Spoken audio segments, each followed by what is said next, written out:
산에 풀이 자라게 하시며 시편 147장 8절 젖과 구름으로 하늘을 덮으시며 땅을 위하여 비를 예비하시며 산에 풀이 자라게 하시며 하나님의 창조하심, 세상을 주관하심과 생명들을 먹이심에 대한 여러 말씀들이 있지만 저는 시편 147장 8절에 비를 예비하시며 산에 풀이 자라게 하시며 라는 구절이 너무나 잘 묘사된 말씀이라고 생각합니다.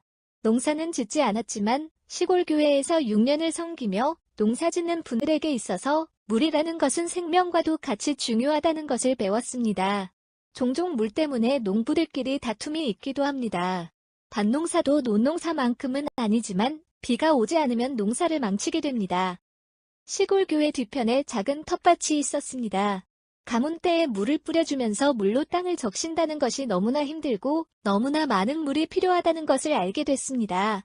그런데 하나님께서는 구름으로 온 하늘을 덮으시고 그 넓은 땅에 비를 내리시어 온 땅을 적시는 것입니다. 제가 만약 과학자가 된다면 하나님께서 창조하신 구름이라는 현상에 대해 연구하고 싶습니다. 시편 147편 8절은 분명히 하나님께서 구름을 만드시는 이유는 땅에 비를 주기 위함이며 높은 산에서도 풀이 자라게 하시기 위함이라고 했습니다.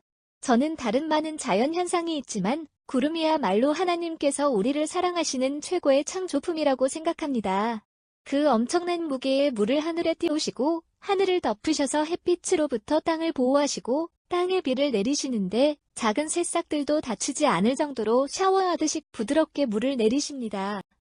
논에 물을 모아대는 것도 쉬운 작업이 아니며 논보다 위에 있는 밭에 사람의 힘으로 물을 대는 것은 더욱 어렵습니다.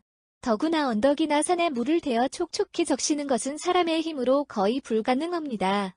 그럼에도 불구하고 저 높은 산에도 풀과 나무들이 자라고 푸르른 것은 하나님께서 구름이라는 것을 창조하셔서 하늘 높이 물을 올리시고 높은 하늘에서 산을 향해 일정하게 비를 부어주시기 때문입니다. 제가 있던 농촌은 논농사나 밭농사보다 온 산에 밤나무를 키워 수확을 하는 곳이었습니다. 그 분들에게 있어서 산에 내리는 일정한 비는 생수와 같은 것이었습니다.